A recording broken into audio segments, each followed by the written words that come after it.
छत्तीसगढ़ के कोंडागांव जिले का एक गांव ऐसा भी जहां 3 पीढ़ी बीतने के बावजूद इस गांव में आज तक सड़क नहीं पहुंच पाई है। आलम यह है कि ग्रामीणों को अब श्रमदान करके इस गांव में सड़क बनानी पड़ रही है। ये एक मामूली श्रमदान नहीं है, ये सरकारी सिस्टम के सामने खड़ा वो सवाल है जिसका जवाब अब प्रशासन को देना होगा। इस वक्त हम मौजूद हैं ग्राम पंचायत आवरी के आशीष ग्राम बिड़मा में। यहाँ पे ग्रामीण लंबे समय से सड़क का इंतजार कर रहे हैं। ग्रामीणों ने स्थानीय विधायक, नेता, मंत्री और कई अधिकारियों के सामने जाकर गुहार लगाई कि हमारे गांव में सड़क बनवा दीजिए, लेकिन आज तक न इस गांव में सड़क बनी, न कोई पुल बना, न ही कोई नाली बनी, जिसके कारण अब ग्रामीणों ने निराश और हताश होकर अपने हाथ में कुल्हाड़ी और फावड़ा लेकर इस गांव में सड़क बनाने की जुगत शुरू कर दी है। हम इस गांव में मौजूद हैं। आप मेरे पीछे देख सकते हैं कि बड़ी संख्या में ग्रामीण श्रमदान करके इस सड़क को बनाने में जुटे हैं। ग्रामीणों ने अपनी ही ट्रैक्टर, अपने डीजल से यहाँ पर मुरुम और मिट्टी लाया है, इस सड़क पर पाटा है और अब हाथों में फावड़ा लेकर कोई मिट्टी फैला रहा है, कोई सड़क को समतल कर रहा है और सब अपने अपने तरीके से इस सड़क को बनाने में अपनी सहभागिता निभा रहे हैं। आप मेरे पीछे देख सकते हैं कि ये गांव के बुजुर्ग हैं जो यहाँ पर काफी देर तक मेहनत करने के बाद अब यहाँ पर आराम कर रहे हैं। ये वही बुजुर्ग हैं जिनकी आंखें पिछली 3 पीढ़ी से इस गांव में विकास का इंतजार कर रही हैं, लेकिन सिस्टम की नाकामी का यही नतीजा है कि इस गांव में आज तक न कोई सड़क पहुंची, न यहाँ पे पीने के लिए उचित पानी की व्यवस्था है और न ही इस गांव में कोई पुल पुलिया बना है। आप देखिए कि ये जो दूसरे बुजुर्ग हैं, इनके कपड़े पूरी तरीके से कीचड़ से लथपथ हो चुके हैं, पैर में पूरी तरीके से कीचड़ लगा हुआ है और ये कीचड़ ये चीख चीख कर बता रहे हैं कि किस प्रकार से सिस्टम की नाकामी का खामियाजा ग्रामीणों को भुगतना पड़ रहा है। और यही वो तस्वीरें हैं जो सिस्टम को आईना भी दिखा रही हैं। हम यहाँ के कुछ ग्रामीणों से बातचीत करेंगे और ये जानने का प्रयास करेंगे कि आखिर उन्हें अपने हाथ में फावड़ा उठाने की जरूरत क्यों पड़ी और आखिर क्यों सरकार इनकी फरियाद नहीं सुन रही है। हाँ, क्या नाम है जी आपका? कृष्ण कुमार सलाम है। कौन से गांव से? आवरी बेड़ मपारा। अच्छा, क्या स्थिति है आपके गांव में? सर यहाँ तो हमारे पंचायत में ना बोलने से तो पंचायत और से कोई ध्यान देते नहीं है। अब ग्रामीण लोग को हम खुद बोले कि अब चलो हम लोग को परेशान होता है ना, तो हम बोले कि अब खुद करते हैं, खुद करेंगे ही नहीं। हमारी एक सोच है, तो खुद ग्रामीण वासी बन के काम कर रहे हैं।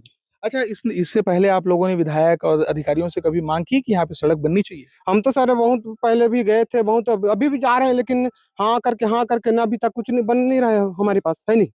तो हम खुद का अब कुछ नहीं कर रहे हैं तो हम खुद करेंगे ही ना। हम लोग खुद परेशान हो रहे हैं, हमारे बच्चों को, हमें स्कूल जाने वाले हम लोग को भी खुद परेशान होता है, तो हम खुद कर रहे हैं अभी, है नहीं। अच्छा, आप बताइए भैया, क्या है बताइए। नहीं, अभी छोड़ दिया है स्कूल, यहाँ रोड से जाने के लिए दिक्कत हो रहा था, इसीलिए अभी खेती किसानी कर रहे हैं। जाने से ऐसे रोड स्कूल जाने से तो भी गाड़ी में, साइकिल में जाने से भी धंस रहा था, कपड़ा गंदा हो रहे थे, तो नहीं जा रहे हैं। अभी खेती किसानी कर रहे हैं, नौकरी करने का था, लेकिन साइकिल में जाने से दिक्कत होता है था। अच्छा, आप बताइए दादा, क्या नाम है आपका? जगरू राम पताई है। अच्छा, आप तो इस गांव के बुजुर्ग हैं, कब से आप देख रहे हैं ये स्थिति गांव के सड़क की? ये तो कम से कम 3 पीढ़ी हो गया है ना।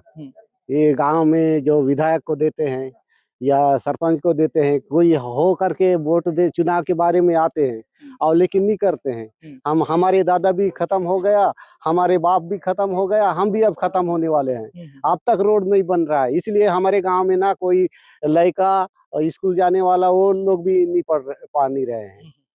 अच्छा, देखिए दादा, सड़क से ही सब कुछ जुड़ा होता है। आपके गांव में विकास नहीं पहुंच पा रहा है, बच्चों की पढ़ाई छूट रही है, आप लोगों को आने जाने में दिक्कत होती होगी, क्या मांग करते हैं सरकार से? इसलिए रोड मांग करते हैं ना, फूल मांग करते हैं ना, कोई नहीं दे रहे हैं ना आज तक। ठीक है।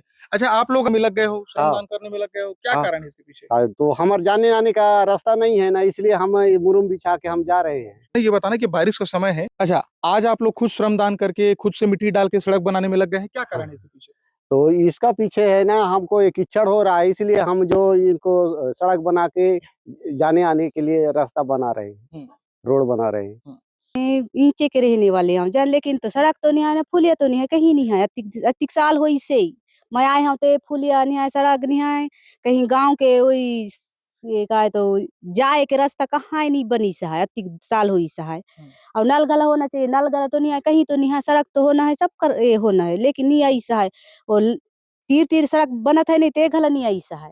अच्छा, चुनाव के समय नेता मन आते, वोट मांगे नेता बर मन तो आते घर घर में, असन करो, हम तो असन बना देबो, असन बना देबो, कहते कभी नहीं बना देवे नेता क्या मन। मांग करते हो आप सरकार से? हम सड़क गुड़क बना देव, कथो बना देबो, कथे फिर होते जाते है, तब नहीं बना देवे।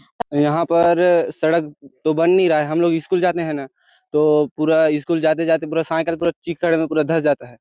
और जूता उता पहन रहते हैं पूरा गंदा हो जाता है, इसलिए स्कूल भी छूट जाता है। जूता पूरा गंदा होने के कारण स्कूल जा नहीं पाते हैं, तो आधा ही रास्ता से वहां से पूरा घर वापस आ जाते हैं, स्कूल तक पूरा पहुंच भी नहीं पाते हैं। अच्छा, आप इस गांव के युवा हो, छात्र हो, सरकार को क्या करना चाहिए? आप क्या मांग करते हैं सरकार से? सरकार को यहाँ पर सड़क की सुविधा करना चाहिए, यहाँ पर पूरा चिखल हो रहा है, इसलिए जाने आने की सुविधा तो जल्द से जल्द सड़क बननी चाहिए। जल्द से जल्द सड़क बनना चाहिए यहाँ पर। अच्छा, आपके माध्यम से अभी हमको ये जानकारी मिल रही है कि वहाँ पर इस टाइप की परेशानी आ रही है, दिक्कत है, तो हम इसको कल ही तुरंत प्रायोरिटी बेस पे जाके देखते हैं और क्या समस्या है त्वरित कार्रवाई करते हुए इसका निराकरण जल्द से जल्द कर देंगे। सर वहाँ जी बहुत जल्दी कर देंगे सर, हम लोग कल ही जाके उसका निरीक्षण कर लेंगे और निरीक्षण करने के उपरांत में जो भी आवश्यक होगा वो अतिशीघ्र करेंगे। ग्राम पंचायत आवरी के आशित गांव मिड़वापारा में पूर्व में भी वहाँ पर 15 वित्त से और नरेगा से काम स्वीकृत हुए हैं, परंतु अभी जो कुछ रोड्स के लिए निजी जमीन आ रही है, इसके कारण वहाँ पर सैंक्शन नहीं हो पाया था रोड। और वीवी राम जी में जहाँ पर निजी जमीन की समस्या नहीं होगी तो वहाँ पर वीवी राम जी के तहत रोड पुल पुलिया सैंक्शन किया जाएगा। वहाँ पर 15 वित्त और नरेगा से वहाँ पर काम पुल पुलिया सैंक्शन हुए हैं, स्कूल मरम्मत और रोड मरम्मत भी काम हुआ है वहाँ पे। और अभी जहाँ भी निजी जमीन वाली समस्या नहीं होगी वहाँ पर गलियों में वहाँ के लिए वीवी राम जी के तहत जो है नए रोड्स वहाँ सैंक्शन किए जाएंगे। 15 वित्त में हैंडपम्प वहाँ सैंक्शन हुए हैं एक, और पीएचई के माध्यम से जल जीवन मिशन के तहत हमने निर्देशित किया है पीएचई को कि वहाँ जो है समय सीमा में वहाँ पर सुविधाएं उपलब्ध कराएं। अभी जो बेड़मा पारा जो आश्रित ग्राम है आवरी पंचायत का, जिसमें कुछ इंफ्रास्ट्रक्चर को लेकर के जो समस्याएं आ रही हैं उसका हम लोग आकलन करेंगे और जो हमारे जितने भी स्कीम्स है उसको फुलफिल करेंगे और जितना आंगनबाड़ी के लिए जो विशेष एक आवेदन आया है उसका भी हम लोग निराकरण करेंगे। डेफिनेटली उसमें जो ग्राम के का रिक्वायरमेंट है सड़क के लिए उसको भी हम लोग एक बार एस्टिमेट कर लेंगे और उसके बाद उसके ऊपर आगे कार्रवाई करेंगे। उसका वहाँ कैसे पहुँचेगी? हाँ, उसमें भी हमारे जल जीवन मिशन के तहत में हम लोग उसका आकलन कर लेंगे और अभी जो 16 फाइनेंस में पानी के लिए जो प्रावधान किया है उसको भी यूज करते हुए उस पारा में पानी की सुविधा दिलाई जाएगी। जिस प्रकार से इस गांव की सड़क की बदहाल स्थिति है, कई ऐसे बच्चे हैं जिन्होंने सड़क खराब होने के कारण स्कूल जाना बंद कर दिया। अब वो पढ़ाई छोड़ करके खेती किसानी में लग गए हैं। जो युवा स्कूल जाने वाले हैं वो बता रहे हैं कि आए दिन कीचड़ के कारण उनका ड्रेस, उनके जूते कीचड़ से लथपथ हो जाते हैं, जिसके कारण उन्हें स्कूल छोड़ना पड़ता है। गांव के बुजुर्गों ने बताया कि लगभग 3 पीढ़ी से इस गांव में वो सड़क का इंतजार कर रहे हैं, लेकिन जब प्रशासन ने, सरकार ने उनकी फरियाद नहीं सुनी तो अब मजबूरन उन्हें हाथ में फावड़ा लेकर श्रमदान करके सड़क बनाने पर मजबूर होना पड़ रहा है। फिलहाल देखना होगा कि सरकार कब इन ग्रामीणों की समस्या को संज्ञान में लेती है और इस गांव में आखिर कब पक्की सड़क पहुंचती है। नीरज उपाध्याय, विस्तार न्यूज, कोंडागांव।